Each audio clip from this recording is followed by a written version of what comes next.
Pada beberapa minggu yang lalu, waktu Ustaz juga berhalangan, saya membaca tentang hadis babul fadlil masyi ilal masajid. Membaca tentang hadis-hadis yang menjelaskan tentang keutamaan menuju ke masjid. Sudah kita baca hadis yang pertama, hadis yang kedua, dan hadis yang ketiga.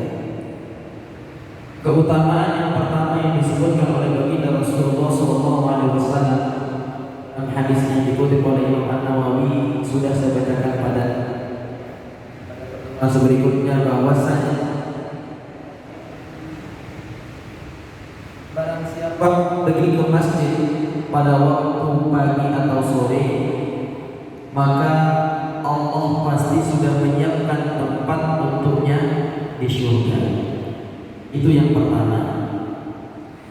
Keutamaan yang kedua, hadisnya juga sudah kita baca, bahwasanya Rasulullah SAW menjelaskan fadilah atau keutamaan bagi orang yang berjalan menuju ke masjid, menuju ke tempat ibadah, menuju ke rumahnya Allah Subhanahu wa Ta'ala, adalah setiap langkah kakinya itu merupakan langkah kaki yang pertama akan menghapus kesalahan, yang kedua akan mengangkat derajatnya di hadapan Allah Subhanahu wa Ta'ala. Itu di hadis yang kedua yang sudah kita baca. Dan sekarang kita akan melanjut jemaah yang dirahmati Allah Subhanahu wa Ta'ala, keutamaan berjalan ke masjid. Hadis yang ke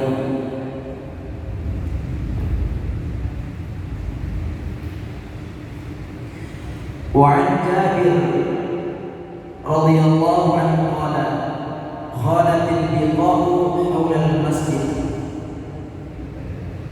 فأراد بنو سلمة أن ينتقلوا قرب المسجد فبلغ ذلك النبي صلى الله عليه وسلم فقال له بلغني أنكم تريدون أن تنتقلوا قرب المسجد قالوا نعم يا رسول الله قد أردنا ذلك فقال بني سلمة دياركم تكتب آثاركم دياركم تكتب آثاركم فقالوا ما يسرنا أن كنا تحولنا رواه مسلم رواه البخاري makna min riwayat Anas, yang artinya dari sahabat Jabir radhiyallahu anhu,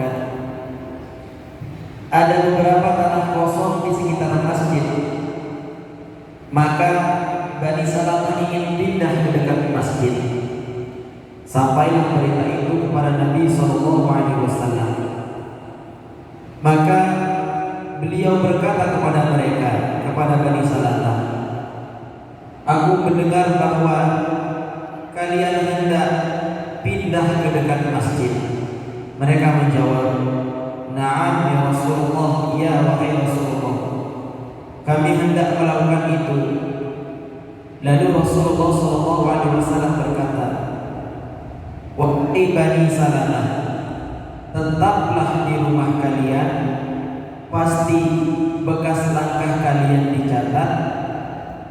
Tetaplah di rumah kalian, pasti bekas langkah kalian dicatat. Kemudian mereka berkata, kalau begitu kami tidak senang untuk pindah. Hadis ini diriwayatkan oleh Imam Bukhari dan Imam Muslim. Jadi hadis ini jamaah yang dirahmati Allah Subhanahu wa Ta'ala masih berbicara tentang fadilah, keutamaan atau ganjaran yang akan didapatkan oleh orang-orang yang berjalan ke masjid. Dan dulu pada zaman Nabi SAW ada salah seorang kabilah atau bani di Madinah yang ingin pindah ke dekat masjid, karena di dekat masjid ada rumah tanah kosong, maka mereka berita Bani Salamah ingin pindah ini sampailah kepada baginda Rasulullah SAW. Berita tentang Bani Salamah ingin pindah rumah mereka dari yang jauh masjid menuju yang dekat dengan masjid. Rasulullah SAW yang mendengar tentang berita akan berpindahnya Bani Salamah, akan berpindah orang-orang Bani Salamah agar dekat dengan masjid, beliau SAW menanyakan langsung kepada orang-orang Bani Salamah, aku mendengar bahwa kalian hendak pindah ke dekat masjid. Bani Salamah pun yang ditanya oleh Rasulullah SAW tentang keinginan mereka untuk pindah rumah mereka ke dekat masjid pun menjawab, iya wahai Rasulullah. Rasulullah SAW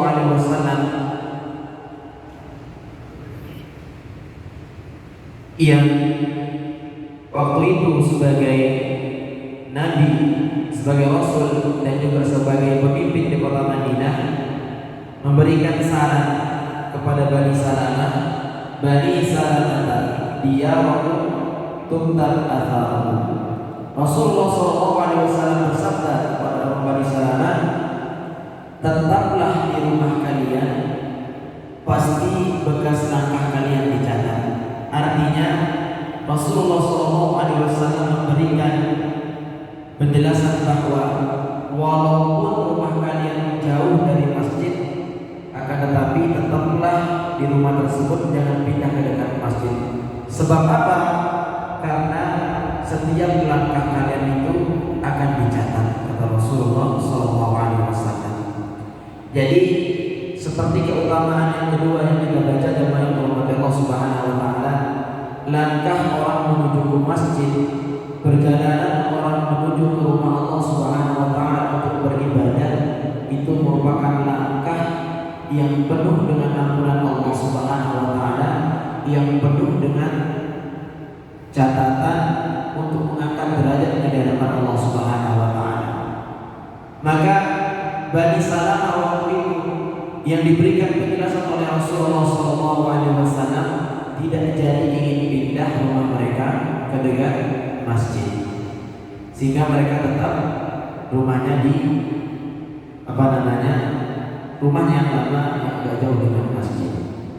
Jadi itu jemaah yang dirahmati Allah Subhanahu wa taala, bahwasanya hadis ini memberikan pelajaran bahwa setiap langkah kita itu berjalan menuju ke rumah Allah Subhanahu wa taala itu akan dicatat oleh Allah Subhanahu wa taala. Maka semakin jauh kita melangkah, maka semakin banyak pula langkah penghapus dosa kita, dan semakin banyak pula langkah untuk mengangkat derajat kita di hadapan Allah Subhanahu wa taala.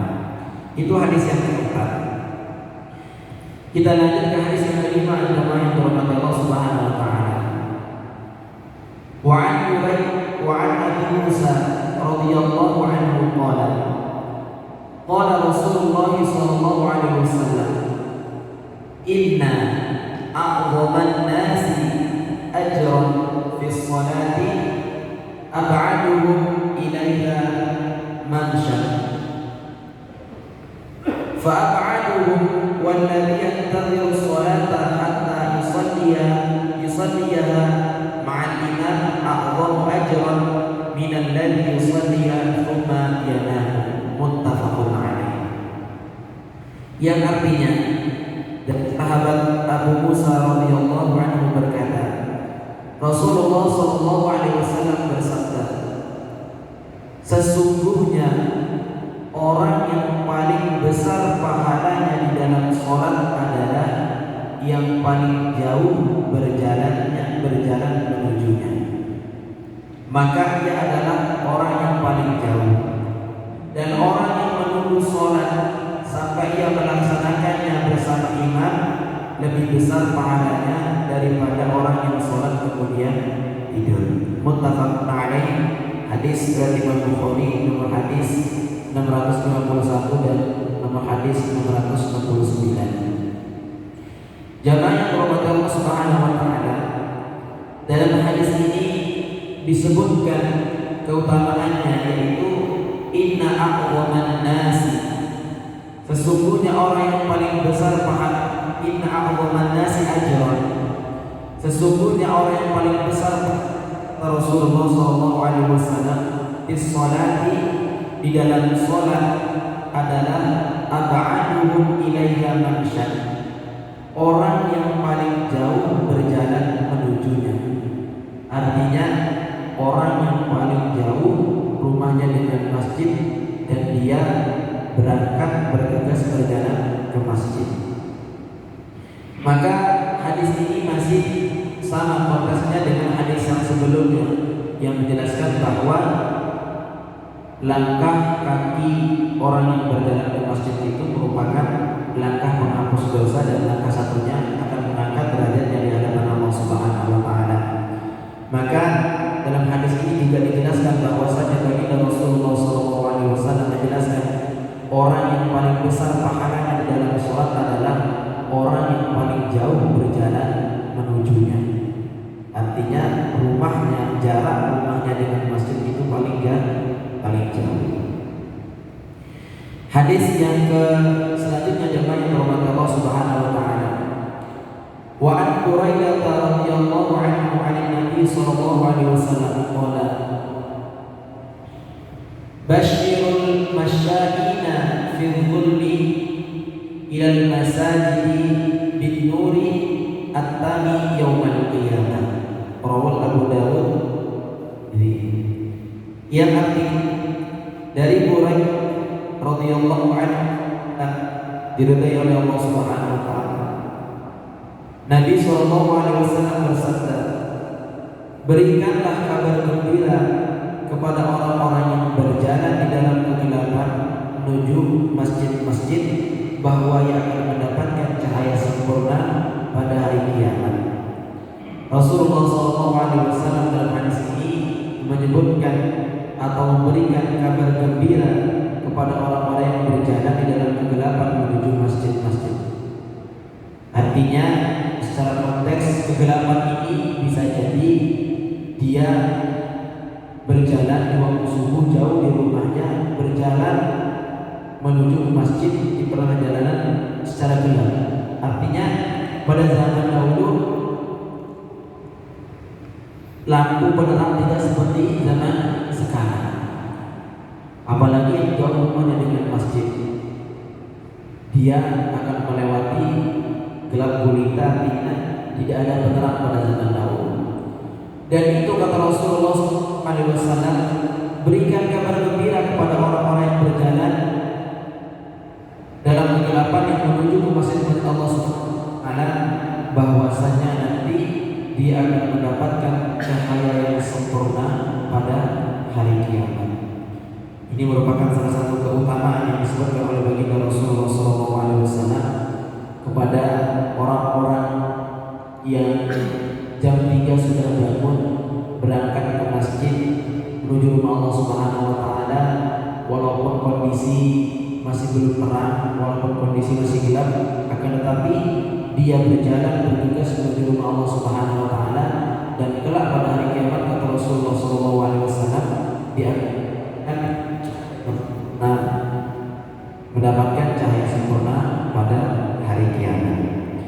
Itulah jemaah yang dirahmati Allah Subhanahu wa taala, hadis-hadis yang berkaitan tentang keutamaan orang-orang yang berjalan ke masjid atau orang-orang yang bergegas menuju rumah Allah Subhanahu wa taala. Bisa saya simpulkan yang pertama bahwasanya orang yang berjalan ke masjid yang pertama sudah disiapkan tempatnya di surga Allah Subhanahu wa taala. Yang kedua, langkah kaki orang yang menuju ke masjid, langkah kaki yang satu akan menghapus kesalahannya, langkah yang kedua akan mengangkat derajatnya di hadapan Allah Subhanahu wa taala. Yang ketiga, orang yang berjalan ke masjid adalah orang yang paling besar pahalanya dalam sholatnya adalah orang yang paling jauh perjalanannya menuju ke masjid. Dan yang terakhir kita baca tadi bahwasanya nanti orang-orang yang berjalan ke masjid walaupun masih gelap itu akan mendapatkan cahaya yang sempurna pada hari kiamat. Itulah jemaah yang dirahmati Allah Subhanahu wa taala, fadilah atau keutamaan atau ganjaran yang akan diberikan oleh Allah Subhanahu wa taala yang dijelaskan oleh baginda Rasulullah SAW terhadap siapa saja di antara kita yang berangkat atau berjalan ke masjid. Belum membahas tentang keutamaan yang sholat di masjid, sholat berjamaah. Ini masih membahas tentang keutamaan orang yang berjalan menuju ke masjid. Itulah jamaah yang dirahmati Allah Subhanahu wa taala untuk bacaan hadis pada pagi hari ini. Insyaallah kita akan lanjutkan pada pertemuan selanjutnya.